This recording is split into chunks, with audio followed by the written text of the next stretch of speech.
Hello, myself Dr. Chandani Sarkar. Today I'll start a fourth lecture on coordination compound chapter. This chapter is included in UG semester 3rd chemistry honors syllabus of Kalhan University, paper number 65.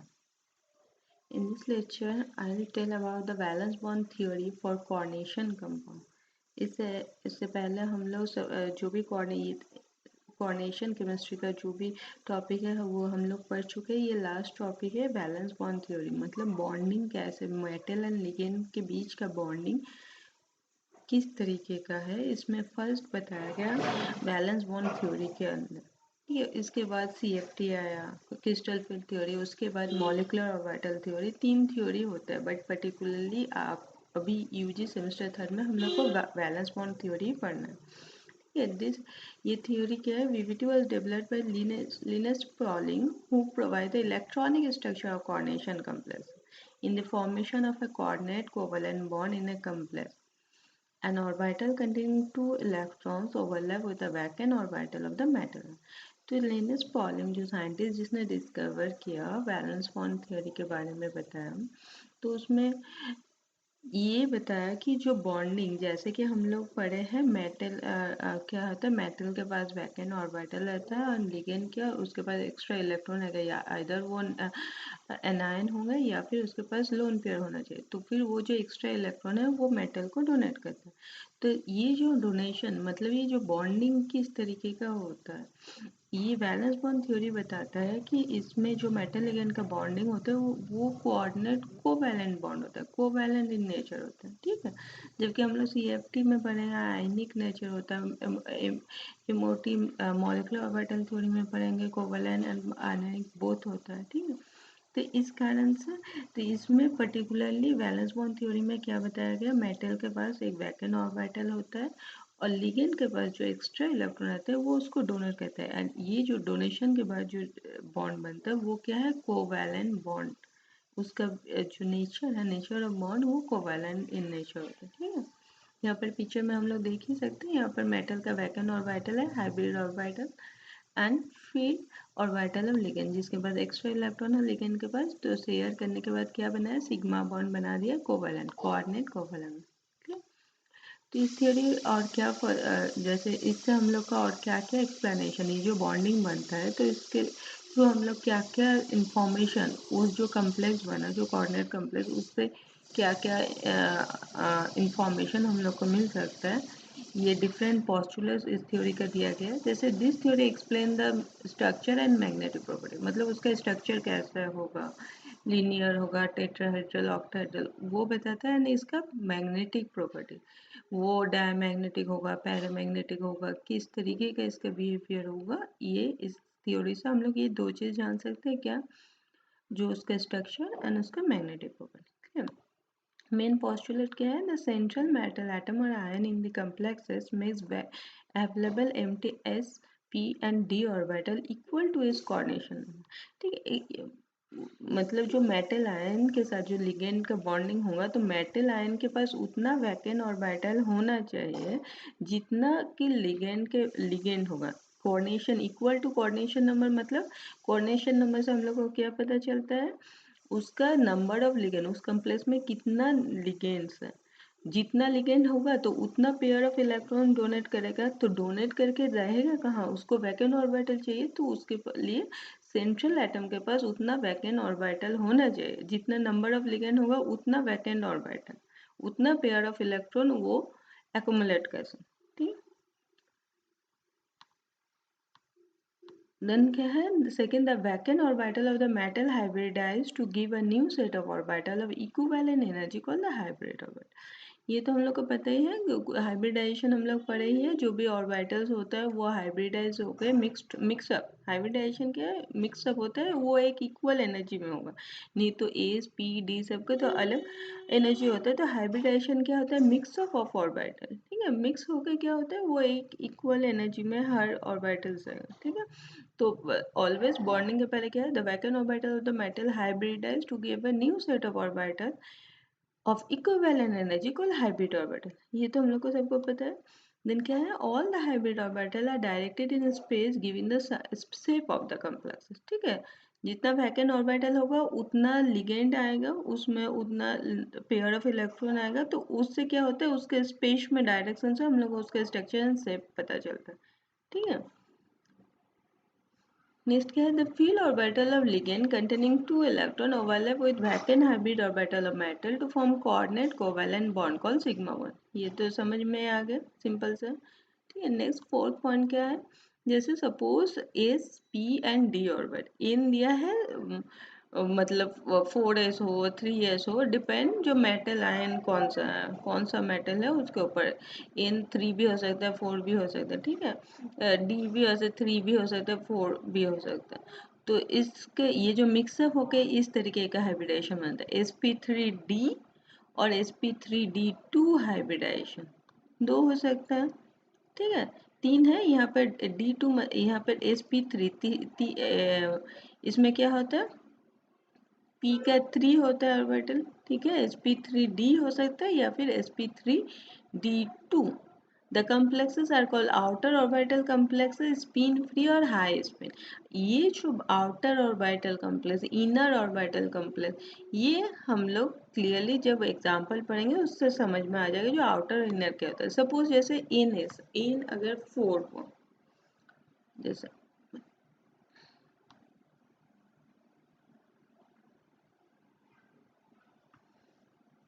वहाँ पर क्या लिखा था, n s plus n p plus n d.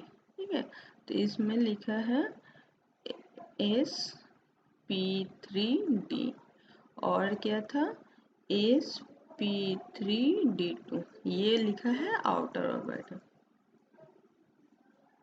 ठीक है, outer orbital इसमें क्या है, एन एस मतलब सपोज एस 4s आ गया। ठीक है, 4s इन्वॉल्व हो गया ऑर्बिटल बॉन्डिंग करने के लिए। ठीक है, फिर इसमें तुम्हारा 4p आता है, फिर अगर आता है 4d, ये ऑर्बिटल अगर इन्वॉल्व हो देन इसको आउटर ऑर्बिटल करेंगे, sp_d। ठीक है, तो उस कंडीशन में हम लोग हाइब्रिडाइजेशन ऐसे लिखेंगे। ठीक, इसमें भी क्या होगा, यहाँ पर 1 इलेक्ट्रॉन, यहाँ पर अगर 2 इलेक्ट्रॉन हुआ तो sp3d2 हो जाएगा। ठीक है, ठीक है, ये हो गया। और इनर ऑर्बिटल क्या होता है, सपोज 4s इन्वॉल्व हुआ, 4p इन्वॉल्व हुआ और 3d मतलब पीछे n-1 हो गया। अगर n-1 d ऑर्बिटल हो तो वो हो जाएगा इनर ऑर्बिटल। ठीक है, उस समय हैबिटेशन लिखा जाता है dsp3 और dsp2 और D2sp3, ऐसे ऐसे लिखा जाएगा। तभी इसको देख के हम लोग को समझ लेना है कि ये इनर ऑर्बिटल है, मतलब इसमें n-1 और d ऑर्बिटल इन्वॉल्व हुआ है बॉन्डिंग। तो इस केस में इसको इनर ऑर्बिटल कहा जाता है, इनर ऑर्बिटल कॉम्प्लेक्स। ठीक है,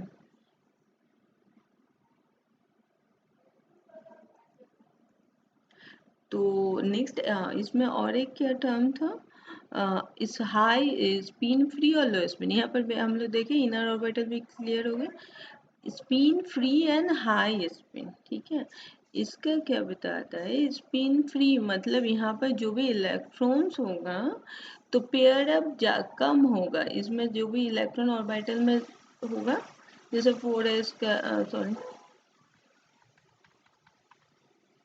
जैसे 4s है, 4p है और d है,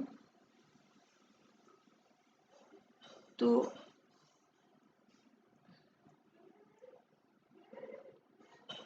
ठीक है, तो इसमें सब में इलेक्ट्रॉन्स हैं, तो इसमें जनरली ऐसे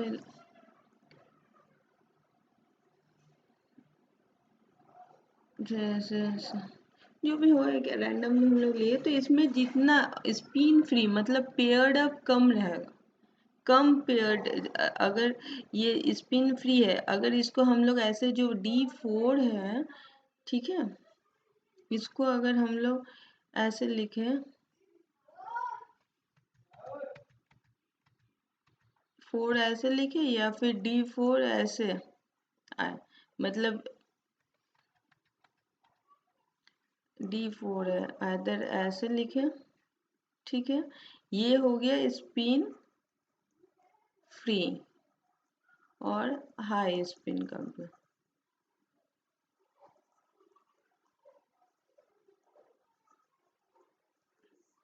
और अगर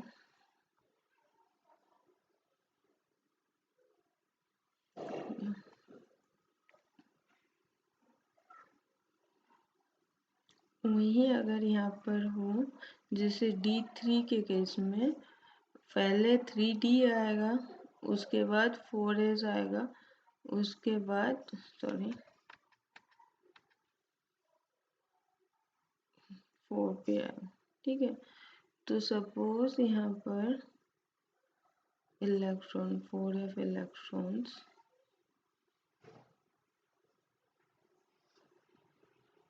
ठीक है, यहाँ पर D2 हो गया, ठीक। जब हाइब्रिडाइजेशन D5 का केस है, लेकिन आपको वैकेंट ऑर्बिटल कितना चाहिए, 6 चाहिए, तब आपका ये हो गया हाइब्रिडाइजेशन DsP3, तो मतलब इतना वैकेंट ऑर्बिटल चाहिए, ठीक है।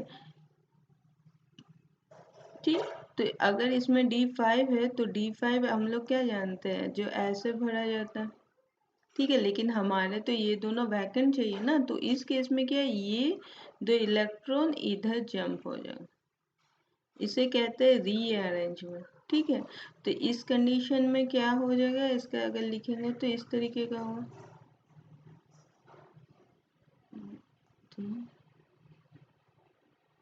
5 हो गया। अब इतना वैकेंट हो गया DsP3,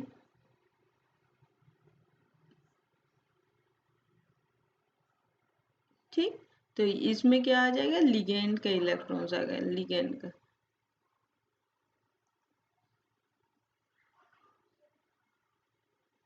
ठीक है। तो इस तरीके का हो सकता है, लेकिन इस यहाँ पर क्या देखें, ये हो गया स्पिन हाई स्पिन पेयर और low spin complex, unpaired electron कम है ही नहीं, तो इसलिए इसको स्पिन पेयर्ड और लो स्पिन कॉम्प्लेक्स कहा जाता है। और यहाँ पर क्या है, ये हाई स्पिन फ्री और हाई स्पिन, यहाँ पर अनपेयर्ड इलेक्ट्रॉन है क्योंकि वो आउटर मोस्ट में आ रहा है, ठीक है। तो इस कारण से तो यहाँ पर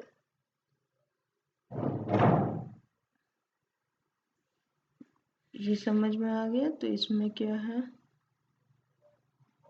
हाँ, तो इसमें क्या है, हाई वैल्यू है मैग्नेटिक मोमेंट, हाई होगा ऑब्वियसली, अनपेयर्ड इलेक्ट्रॉन है तो ज़्यादा मैग्नेटिक मोमेंट वैल्यू होगा, इसमें low value of magnetic moment, इसमें कम होगा क्योंकि उसमें अनपेयर्ड इलेक्ट्रॉन है ही नहीं, ठीक। नेक्स्ट क्या है, the spin only magnetic moment, spin only, क्योंकि हम लोग आगे पढ़ेंगे मैग्नेटिक मोमेंट दो तरीके, मतलब एक orbital magnetic orbital angular moment है ना, स्पिन ओनली में दोनों पेयर होकर रसल संडर जो है वो हम लोग आगे पढ़ेंगे, ठीक है। ट्रांजिशन कॉम्प्लेक्सेस में इवन लैंथनर एक्टिनाइड्स में भी थोड़े पढ़े थे, जो ऑर्बिटल कंट्रीब्यूशन भी होता है एंड स्पिन कंट्रीब्यूशन होता है। लेकिन जनरली ट्रांजिशन मेटल के केस में हम लोग जब भी ट्रांजिशन मेटल के केस में पढ़ेंगे तो उसमें जनरली स्पिन कंट्रीब्यूशन ही होता है, ऑर्बिटल कंट्रीब्यूशन क्यों नहीं होता है, डी क्योंकि वो बॉन्डिंग में इन्वॉल्व हो जाता है, तो बॉन्डिंग में इन्वॉल्व हो जाते हैं तो ऑर्बिटल उतना मूव नहीं कर पाते, थोड़े रिजिड हो, तो उसका कंट्रीब्यूशन कम होता है। इसलिए जितना भी ट्रांजिशन एलिमेंट का मैग्नेटिक मूवमेंट निकाला जाता है वो स्पिन ओनली मैग्नेटिक मूवमेंट, लेकिन एक ऑर्बिटल लैंथनस ये सब का तो उसमें ऑर्बिटल कंट्रीब्यूशन भी रहता है, तो उसमें रसल संडन जे कपलिंग होता है, ठीक है।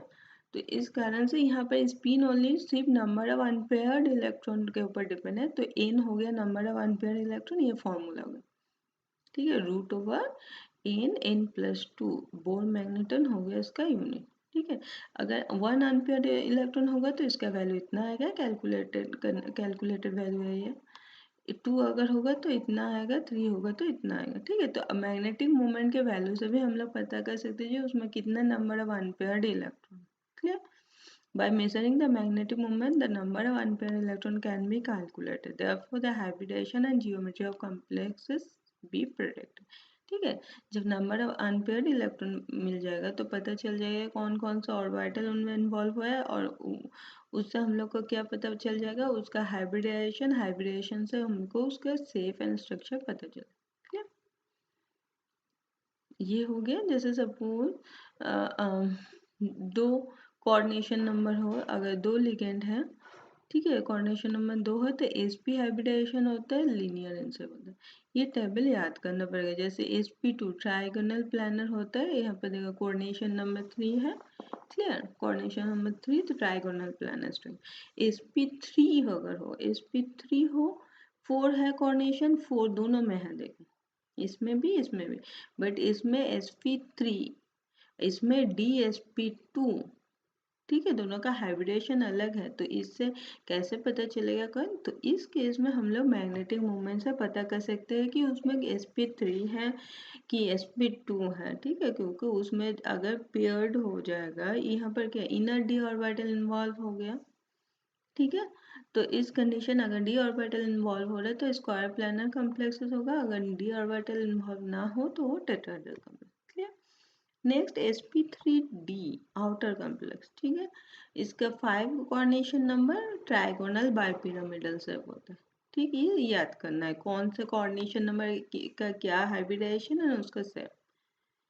उसी तरह dsp3 inner complex, outer complex and inner complex. Inner complex में सेप होता है स्क्वायर पिरामिडल, आउटर कॉम्प्लेक्स में क्या होता है trigonal bi pyramidal. Clear, sp3d हो ट्राइगोनल बाई पिरामिडल, dsp3 हो स्क्वायर पिरामिडल।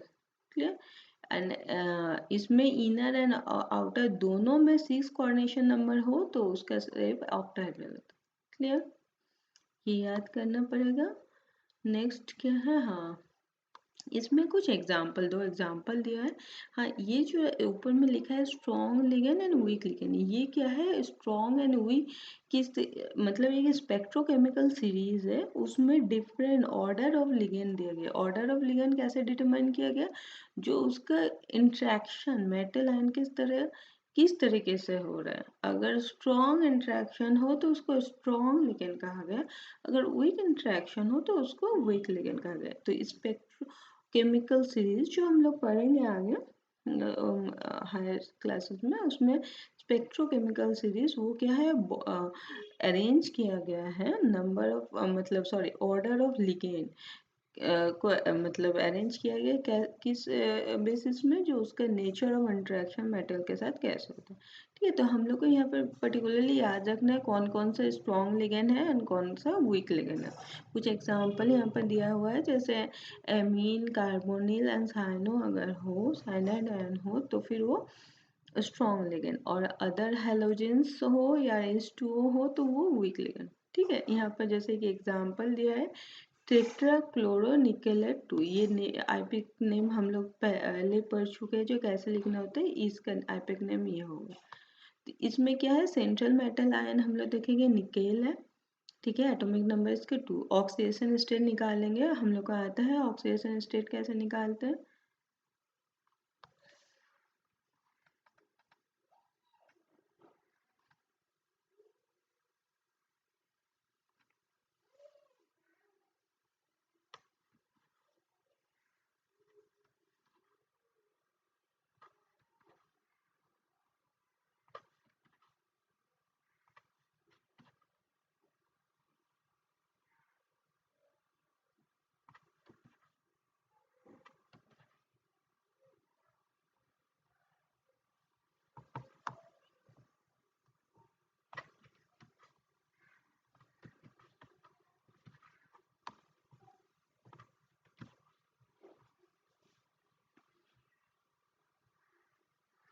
से एग्जांपल क्या था, निकेल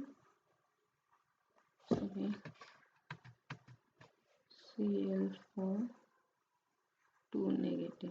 ठीक है, सेंट्रल मेटल आयन निकेल हो गया, एटॉमिक नंबर 20। ऑक्सीडेशन स्टेट कैसे निकालेंगे, हम लोग को पता है chlorine negative ion plus negative होता है, तो कैसे निकालेंगे, हम लोग को निकालना है इसका ऑक्सीडेशन स्टेट। तो क्या हुआ x plus 4 minus 1 equals to -2 anionic complex है। तो कितना हो गया है, चलिए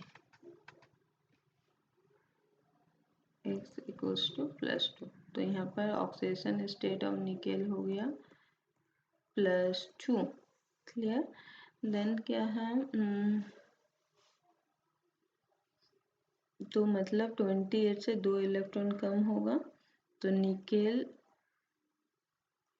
+2 का क्या हो जाता है,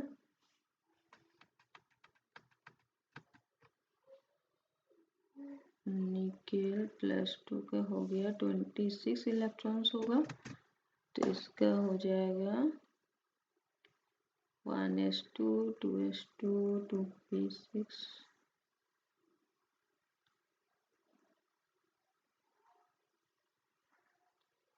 4s2 2 निकल जाएगा, 4s0 होगा एंड 3d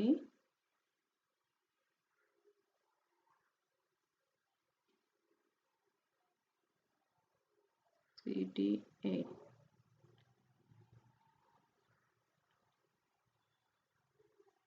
तो यहाँ पर इसको जब 3da यहाँ हो गया 4s, हमें वैकेंट ऑर्बिटल कितना चाहिए, p। ठीक है, हमें वैकेंट, यहाँ पर 4 लिगेंड है तो 4 वैकेंट ऑर्बिटल चाहिए। इसमें 1 2 3 4, 1 2 3 4, ठीक है, ये हो गया। यहाँ पर 4s, ये 4 वैकेंट ऑर्बिटल हम लोग को चाहिए, इसलिए इसका हाइब्रिडाइजेशन हो जाएगा sp3। ठीक है, इसमें क्या है, क्लोरीन, क्लोरीन का 2 इलेक्ट्रॉन, एक क्लोरीन गया, 2 क्लोरीन गया, 3 क्लोरीन गया।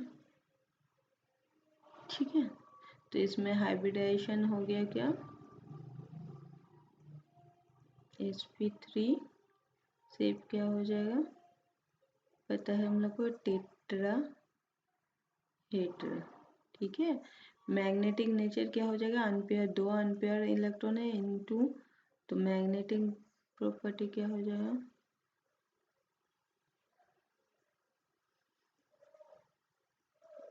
टी, मैग्नेटिक प्रॉपर्टी हो गया पैरामैग्नेटिक।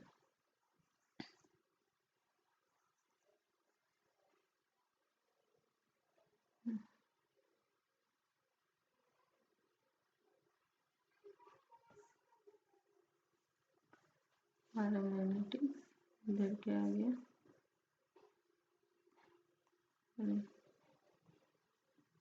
तो फिर मैग्नेटिक मोमेंट कैलकुलेट करना पड़ेगा, कितना होगा, हम लोग को पता है फॉर्मूला n+2, यूनिट क्या हो गया, बोर मैग्नेटिक। ठीक है, तो फिर यहाँ पर क्या हो जाएगा, 2 समथिंग कुछ आ जाएगा, 2.83 बोर मैग्नेटिक। ठीक है, यही है। ठीक, क्लियर। इस तरीके से हम लोग को बनाना है, अगर कोई भी कॉम्प्लेक्स का बॉन्डिंग दे तो ये हो गया वैलेंस बॉन्ड के अकॉर्डिंग इसका बॉन्डिंग, इस तरीके से शो करना। क्लियर। उस तरह और एक तो एग्जांपल दिया है, हाँ यहाँ पर CO कार्बन है, निकेल का ही है, CO है, यहाँ पर भी निकेल था लेकिन दो देखो, यहाँ पर वीक लिगेंड था क्लोरीन, यहाँ कार्बन स्ट्रॉन्ग लिगेंड है, तो क्या डिफरेंस है ये हम लोग देखेंगे। जो वीक लिगेंड रहने से हम लोग का कैसे बॉन्डिंग होगा, हम लोग को पता चल गया। स्ट्रॉन्ग लिगेंड होगा तो यहाँ पर क्या होगा, ये जो 2 अनपेयर इलेक्ट्रॉन है ये पेयर्ड हो जाएगा, तब यहाँ पर वैकेंट D आ जाएगा, SnP2, तब हाइब्रिडाइजेशन हो जाएगा DsP2। ठीक है, वीक स्ट्रॉन्ग लिगेंड क्या है, स्ट्रॉन्ग इंटरेक्शन करेगा तो जो अनपेयर इलेक्ट्रॉन है ये भी पेयर्ड अप हो जाएगा। क्लियर। बट वीक लिगेंड उतना स्ट्रॉन्ग नहीं है, तो इसलिए इसका हाइब्रिडाइजेशन sp3 हुआ। जब हाइब्रिडाइजेशन चेंज होगा तो उसका शेप चेंज होगा, उसका मैग्नेटिक बिहेवियर चेंज होगा। क्लियर। तो आगे हम लोग देखेंगे सेम चीज़ है। निकेल कार्बोनिल 4, ठीक। निकेल इतना ऑक्सीडेशन स्टेट इसमें क्या, कार्बोनिल का 0 होता है, कोई चार्ज नहीं, तो इसमें ऑक्सीडेशन स्टेट 0, ठीक। N4 मतलब 4 वैकेंट ऑर्बिटल चाहिए, तो आइदर ये sp3 और dsp2 होना चाहिए, sp3 भी होना चाहिए, लेकिन इसमें क्या होगा, स्ट्रॉन्ग लिगेंड CO है, तो इस कारण से क्या है, ये जो पेयर अप, सॉरी, हाँ, इसमें पेयर अप यहाँ 0 है, पेयर अप हो रहा है, वो हम जो उसमें जो बोले थे वो हो जाएगा सेम इसी तरीके से हम लोग, एक सेकंड,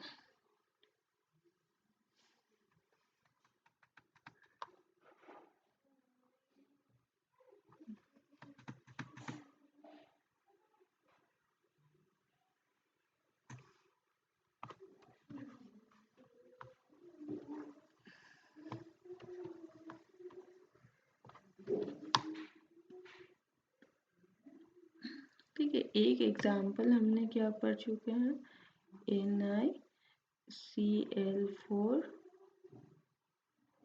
2 नेगेटिव, ये पढ़ चुके हैं। ये हो गया वीक लिगेंड। स्ट्रॉन्ग लिगेंड में हम लोग क्या पढ़े,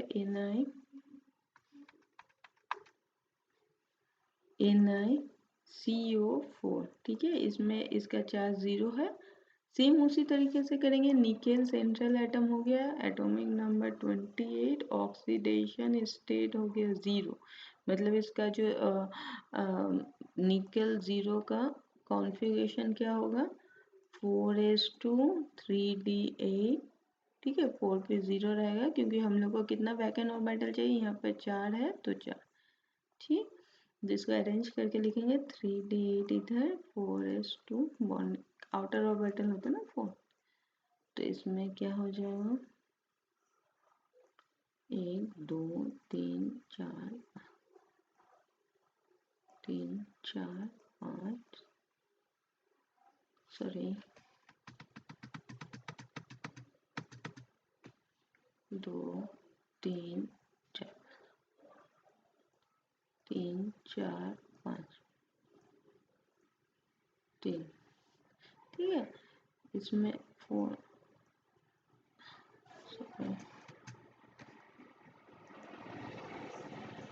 हम लोग को वैकेंट 4 ऑर्बिटल चाहिए, यहाँ पे 3 ही है, तो क्या होगा, ये जंप होकर इधर चल जाएगा, क्योंकि स्ट्रॉन्ग लिगेंड है, हम लोग को पता है स्ट्रॉन्ग लिगेंड रहने से क्या होता है, पेयर्ड अप हो जाता है, ठीक है। जो अनपेयर्ड इलेक्ट्रॉन है पेयर्ड अप हो जाएगा, ठीक है।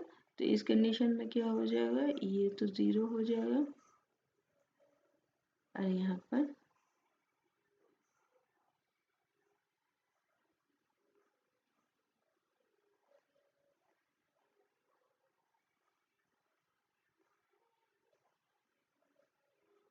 ठीक है, हाइब्रिडाइजेशन इसका भी sp3 होगा, ठीक है।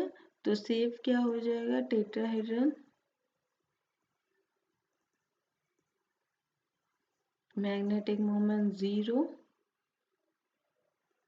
मैग्नेटिक मोमेंट, क्योंकि no unpaired electron 0, Bohr magneton, sorry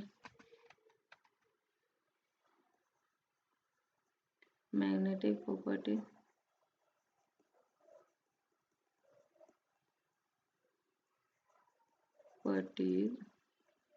हो गया,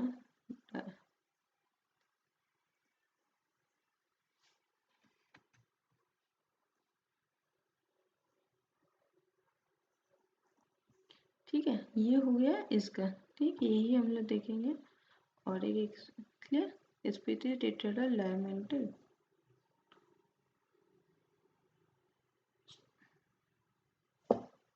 और एक एग्जांपल हम लोग देखते हैं,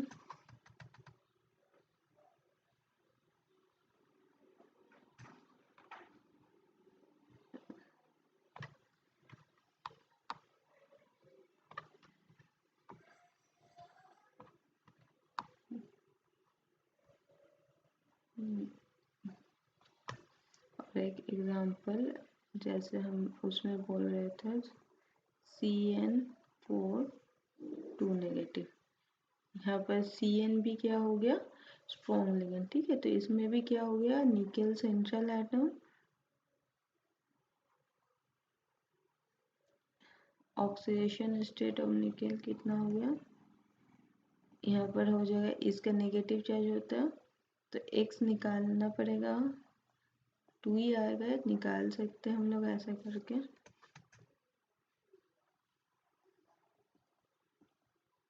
-2 तो X इक्वल्स टू +2 आ जाएगा, फिर +2 हो गया तो यहाँ पर निकेल +2 का कॉन्फ़िगरेशन क्या हो जाएगा, 3D8 4s0 4p, क्योंकि हम लोग को कितना चाहिए, 4 वैकेंट ऑर्बिटल चाहिए, तो इसमें 3D8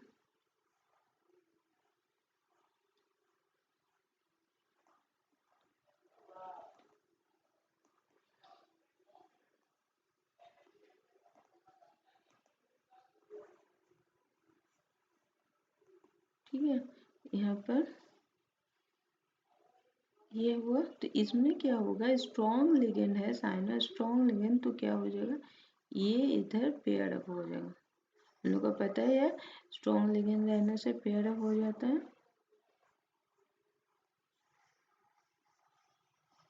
तो 4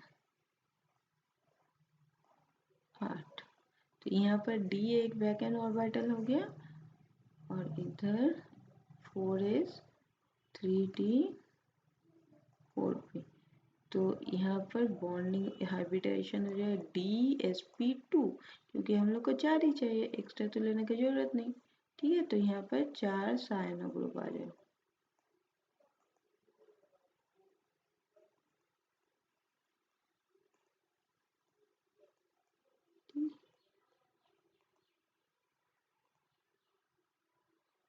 तो इस केस में से चेंज होगा, स्क्वायर प्लानर हो जाएगा शेप,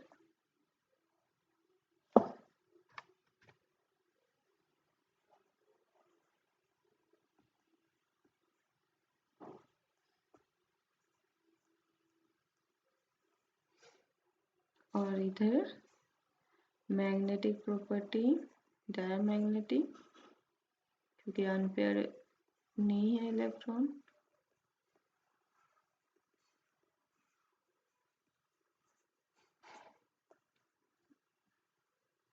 मैग्नेटिक मूवमेंट 0।